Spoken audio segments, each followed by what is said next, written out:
War is an easy thing to talk about. There are not many people of the generation that remember it. The right honourable gentleman served with distinction in the last war. I never killed anyone, but I wore uniform. But I was in London in the Blitz in 1940, living in the Millbank Tower where I was born.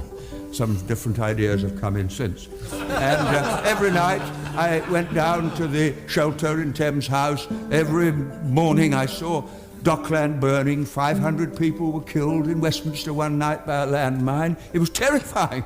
Aren't Arabs terrified? Aren't Iraqis terrified? Don't Arab and Iraqi women weep when their children die? Doesn't bombing strengthen their determination? What fools we are to live in a generation for which war is a computer game for our children and just an interesting little Channel 4 news item. Every member of Parliament tonight who votes for the government motion will be consciously and deliberately accepting the responsibility for the deaths of innocent people if the war begins, as I fear it will. Now, that's for their decision to take.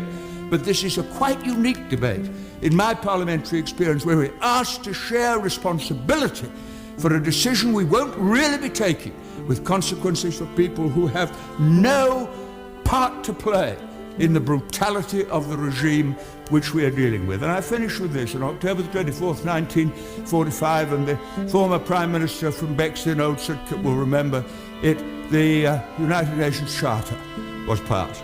And the words of that charter are etched into my mind and move me even as I think of them. We, the people of the United Nations, determined to save future generations, succeeding generations, from the scourge of war, which twice in our lifetime has caused untold suffering to mankind. That was the pledge of that generation to this generation, and it would be the greatest betrayal of all if we voted to abandon the Charter and take unilateral action and pretend we were doing it in the name of the international community.